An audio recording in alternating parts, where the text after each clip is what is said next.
Assalamualaikum warahmatullahi wabarakatuh. Alhamdulillahirabbil alamin wassalatu wassalamu ala asrofil anbiya'i wal mursalin sayyidina Muhammadin wa ala alihi wa sahbihi ajma'in wa man tabi'ahum bi ihsanin ila yaumiddin. Amma ba'd, hadaratul muhtaramin wa sadatul kurama wal fudala, para alim ulama, masyayikh, segenap asatid, segenap jajaran pengurus takmir Masjid Raudhatul Falah yang dirahmati oleh Allah, beserta jamaah sholat subuh yang dirahmati oleh Allah. Sehat semuanya, bapak-bapak, ibu-ibu? Sehat, nggih? Alhamdulillah. Kok ketokane sik ngantuk namanya. Untuk membuka, saya ada satu pertanyaan. Yang bisa menjawab pertanyaan saya dapat hadiah. Saya membawa hadiah ini. Pertanyaannya gampang. Pertanyaan pertama, nanti lanjut materi setelah itu. Yang bisa jawab silakan langsung ngacung, kemudian langsung dapat hadiah. Pertanyaannya, siapakah istri Rasulullah Shallallahu Alaihi Wasallam yang tidak hafal ayat kursi? Sing ora hafal ayat kursi? Ada? Siti Khadijah, luar biasa. Monggo. Kudung iki damel nyonyae nggih, mboten damel jenengan. Nah, alhamdulillah. Ben rada cair suasana. Sik ngantuk mari maleman soalnya. Mari kita lanjutkan kajian kita selama mungkin kurang lebih 15 menit ke depan. Gak suwe-suwe karena sudah ada yang umur. Biasanya mari sholat subuh niki penyakitnya kudu pipis. Saya hendak menyampaikan tema materi pada pagi hari ini, yaitu berjudul sebaik-baik manusia adalah yang bermanfaat buat orang lain. Seperti yang dijelaskan dalam surat Al-Baqarah ayat 183, yaitu perintah tentang puasa.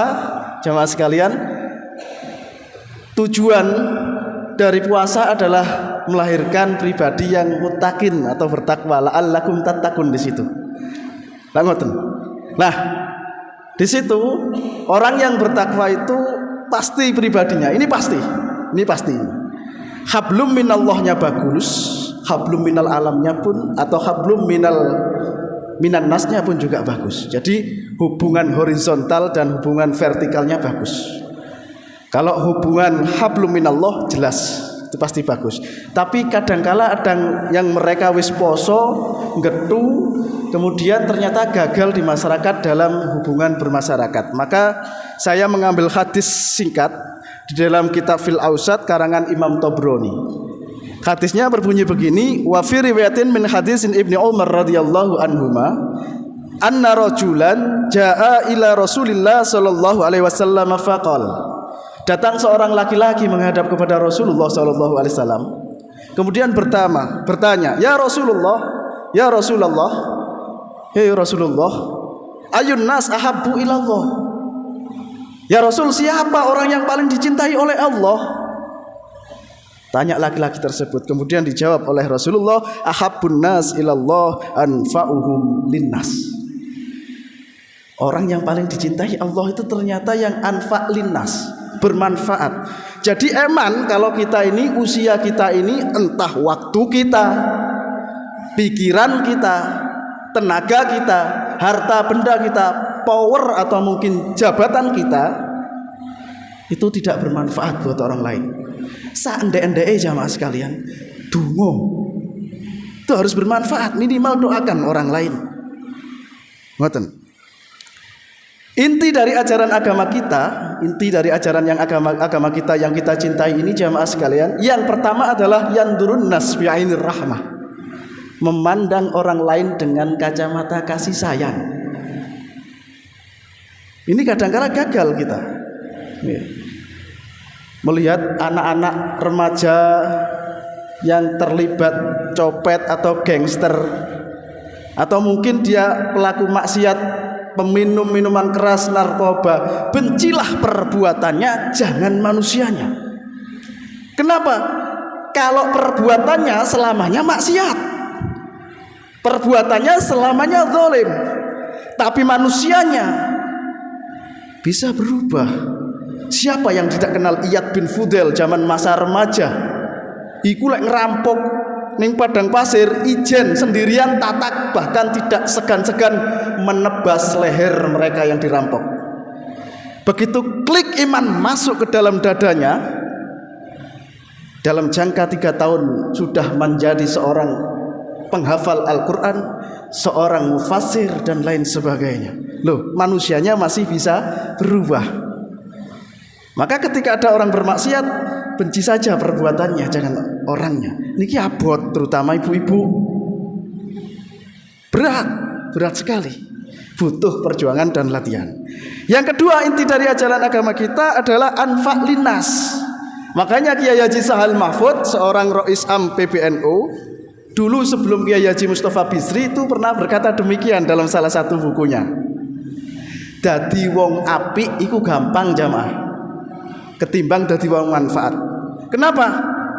Kalau dadi orang baik, angger dekne salat, menjaga salat 5 waktu, hidup ning masyarakat ndak neko-neko, artinya tidak melanggar norma-norma yang berlaku di masyarakat. Ini zahir orang akan melihat orang ini wong apik. Itu pasti. Tapi untuk menjadi orang yang manfaat, satu butuh kemauan, kedua butuh perjuangan serta pengorbanan, yang ketiga ilmu. Ilmu nomor 3 ini. Yang satu kemauan. Kenapa kemauan diletakkan di pertama? Dengan cek di masyarakat banyak lulusan S1, S2, tapi kan kadang jeripayahnya selama di kampus tidak praktekkan di masyarakat, tidak mau mentasarufkan ilmunya. Ono sing mondok sampai mungkin belasan tahun, tapi di masyarakat tidak ada diopo-opo. Ya karena tidak ada kemauan untuk menjadi anfa, menjadi manfaat. Ngoten. Okay. Seperti itu. Makanya kemauan dulu, baru perjuangan dan pengorbanan, sing terakhir ilmu. Kalau amal itu dibarengi dengan ilmu, jangkauannya akan panjang. Luar biasanya seperti itu. Okay. Ini. Makanya dalam hadis yang lain Rasulullah SAW menegaskan man khairun nas, kemudian dijawab oleh Rasulullah, siapakah sebaik-baik manusia? Sebaik-baik manusia itu adalah yang dikaruniai panjang umurnya dan bagus amal kesehariannya. Ini seapi-api menungso, dawa umure, amalnya pun juga bagus. Sehingga banyak yang berdoa itu mesti, ya Allah karuniailah kami umur yang panjang. Wonten di sini yang doa, ya Allah matikanlah saya besok pagi, kan tidak ada. Atau dikaruniai umur yang pendek, tidak ada. Rata-rata ingin usianya panjang, karena persepsinya adalah ingin menambah amal di hadapan Allah Subhanahu Wa Taala. Tapi kenyataannya tidak semua orang itu dikaruniai umur panjang jamaah. Ada yang umurnya panjang, rambut sudah memutih, rambutnya wis putih kabeh, neng diajak sholat itu lho angel. Ada ndak di masyarakat? Banyak. Diajak untuk kebaikan itu loh susah, panjang umurnya. Maka panjang dan pendek umur manusia itu bukan patokan di sisi Allah Subhanahu Wa Taala, seperti ditegaskan dalam karyanya Abdullah bin Alawi Al-Haddad, Al-Alamah Abdullah bin Alawi Al-Haddad, Sahib Ratibul Haddad.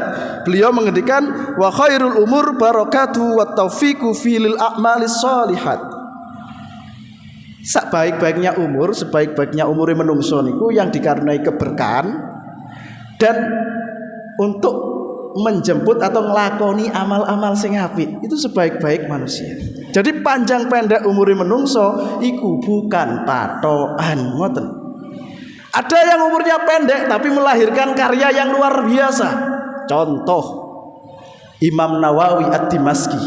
Ini wafat jomblo, belum nikah, usia 41 tahun jamaah. Tapi siapa yang tidak pernah mendengar Al-Adhkar Imam Al-Adhkar An-Nawawi, Riyadus Shalihin, Arba'in Nawawi, kalau di pondok pesantren Majmu' Syarah Muhadzab. Beliau wafat sudah ratusan tahun yang lalu wafatnya, tapi hingga hari ini karya intelektualnya terus dikaji. Lah ini loh kita harus ada berpikir, kira-kira di sisa usia kita ini apa ya yang ketika saya sudah dikebumikan jasad saya di dalam tanah, tapi ada amal yang terus bisa saya petik, mengalir terus. Seperti Imam Nawawi, 41 wafatnya. 41, betul itu. Ya. Karyanya banyak, sampai hari ini masih terus dicetak terus. 41 usianya. Contoh lain lagi. Imam Al-Ghazali. Imam Al-Ghazali, siapa yang tidak pernah mendengar nama beliau? Ini wafat usia 55 tahun. Tapi sampai hari ini kitab Ihya Ulumuddin itu terus dikaji, dipelajari. Ini luar biasa sekali. Tidak usah jauh-jauh, yang terdekat dengan usia kita, ulama, mahaguru ulama dunia, tidak hanya nasional, yaitu Syekhona Khalil Bangkalan. Ini saat kami teliti karya beliau, ternyata santrinya beliau itu tersebar di seluruh penjuru dunia. Ada yang di Mesir, Jordan, Syria, Yaman, banyak itu. Luar biasa.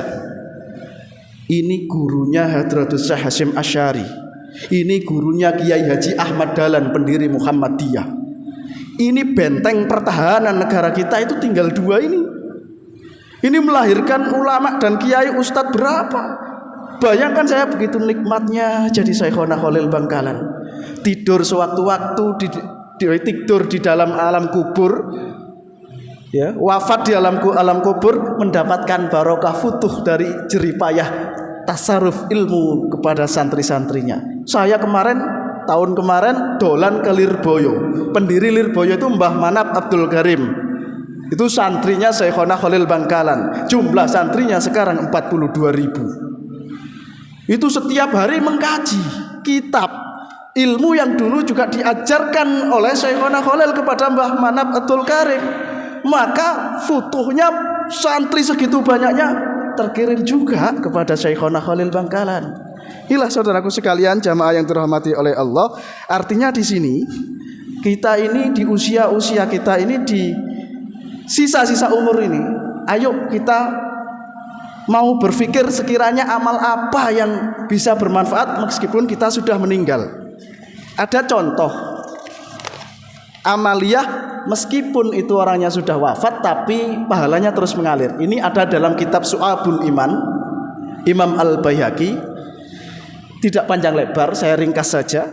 Ada 7 amalan yang ketika orangnya sudah mati tapi pahalanya terus mengalir.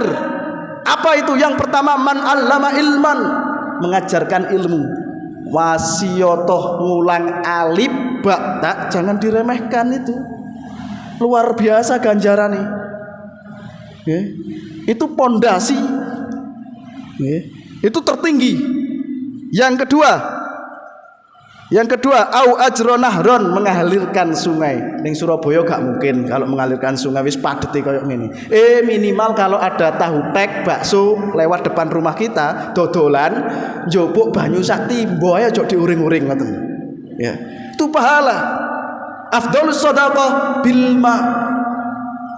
Seutama-utamanya sedekah itu dengan air. Yang ketiga, au khafara bi'ron, membuat sumur. Coba itu di makam-makam para wali itu di makamnya Sunan Ampel itu masih ada itu peninggalannya. Ya, bahkan di Derajat saya sempat sidak ada 1 sumur peninggalan Sunan Derajat yang sampai hari ini masih dilindungi oleh pihak keluarga. Itu masih mengalir hingga hari ini. Luar biasa. Amalnya terus bisa dinikmati. Kemudian au gharasan nakhlan, menanam pohon. Ini banyak yang meremehkan menanam pohon. Padahal tanaman ketika ditanam, mulai detik itu dia bertasbih kepada Allah. 1 daun bertasbih kepada Allah, jamaah sekalian. Kalian jenengan nandur pelem godhonge piro niku? Maro dicangkok. Makanya mbah-mbah kita itu cerdas. Nandur wit-witan sing umure sampai ratusan tahun. Contoh trembesi, ringin, sawu kecik dan lain sebagainya. Gedang, ini beranak pinak. Kita tidak sadar, tapi tidak ada yang mau menanam. Atau bisa jadi kita terbar bibit ikan. Nah, sesekali family gathering tebar bibit ikan. Ikan itu juga bertasbih kepada Allah, beranak pinak terus. Sampai hari kiamat kita mendapatkan futuh seperti itu. Aubana masjidan, jelas membangun masjid. Siapa yang dulu meskipun semen 1 bal membangun masjid Raudhatul Falah ini? Siapa yang jamaah dikali 27 derajat ketika orangnya sudah meninggal dulu yang ikut membangun, ikut mendapatkan manfaatnya. Masih semen sakbal itu bebasan keramik siji loh, mendapatkan futuhnya. Awarasa mushafan, mewariskan mushaf. Nalikane ada anak-anak yang mau mondok kemudian program tahfidz, jenengan sumbang Al-Qur'an. Kok dia kulinon deres sampai mungkin sampai hafal dengan lanya 1 huruf saja itu terkirim ke jenengan sampai wafatnya anak yang hafal Al-Qur'an ini. Makanya nalikane ono arek kate mondok, Al-Qur'an dikasihkan yang terbaik, yang paling bagus untuk program hafalannya. Itu 1 huruf jenengan mendapatkan manfaat yang luar biasa. Ini cara-cara cerdas. Kemudian yang terakhir, autaraka waladan yastaghfirullah ba'da mauti, meninggalkan anak yang mau mendoakan anak orang tuanya ketika orang tuanya sudah meninggal. Inilah 7 amalan yang luar biasa jamaah sekalian. Semoga kita semuanya bisa menjadi pribadi yang manfaat dimanapun kita tinggal sesuai dengan porsi kadar kemampuan kita masing-masing. Kalau kita meniru ulama-ulama yang atas ya tidak mungkin. Tapi minimal di masyarakat itu ono tonggo loro gak iso ngobat, bantu pengobatannya. Ono tonggone utang gak iso melunasi, sekiranya mampu bantu untuk melunasi. Itu luar biasa, itu praktek nyata yang luar biasa pahalanya di sisi Allah Subhanahu wa taala. Barangkali itu yang bisa saya sampaikan. Pertanyaan kedua, jenengan mungkin sekitar sini rumahnya, saya ingin tanya, jenengan sudah lama sholat di sini, arti Raudhatul Falah itu apa? Yang bisa ngacung ibu-ibu tidak apa-apa. Raudhatul Falah itu artinya apa? Tidak ada yang ngacung ibu-ibu? Apa mau ngacung? Kenapa? Taman surga, kurang pas, monggo apa? Taman kebahagiaan, hampir mirip ini. Wes, sing rada mirip apa niki? Nah, wonten kalih, Bah, silakan pilih. Nah, niki damel nyonyae nggih, mboten damel jenengan. Silakan. Nah, ini pudung Paris. Alhamdulillah. Raudhatul Falah, taman falah itu bejo atau beruntung. Falahun itu. Raudhah itu pertamanan. Berarti jenengan beruntung berada di pertamanan kebahagiaan tadi. Ya, beruntung sekali, semoga semuanya kelak dikumpulkan bareng-bareng mlebu surga karo iso guyu koyo bapak kae lho. Alhamdulillah. Pertanyaan ketiga yang terakhir sebagai penutup ya. Siapakah nama sahabat Nabi yang tidak bisa, yang ditakdirkan oleh Allah tidak bisa melarat, bahkan pernah membeli kurma busuk sak negara ini tahu ditumbas karepe ngentekno harta bendanya. Ternyata begitu dibeli semuanya di Yaman terjadi paceklik yang luar biasa, sehingga butuh obatnya adalah kurma busuk itu. Sopo jenenge sahabat sini? Abdurrahman bin Auf. Silakan Mas, monggo Mas. Luar biasa sahabat Abdurrahman bin Auf. Kita takdire wis balungan gede gak mungkin larat tekan mriko nggih. Masih ondonyane dientekno modele apa? Dibalekno berlipat-lipat karo Gusti Allah. Nggih. Lah kula kalian jenengan balungan sederhana ngeten wis mboten usah pola-pola, nggih. Kathik numbasi sing gak faedah tambah melarat nggih. Pun barangkali itu yang bisa saya sampaikan. Semoga ada guna manfaatnya. Kita ditakdirkan bersua kembali dengan pribadi yang lebih sehat, dengan iman yang lebih kuat, dan semoga amal puasa kita di Ramadan ini diterima oleh Allah Subhanahu wa taala dan menjadi amal terbaik kita di tahun ini. Amin Allahumma amin. Wabillahi taufik wal hidayah. Assalamualaikum warahmatullahi wabarakatuh.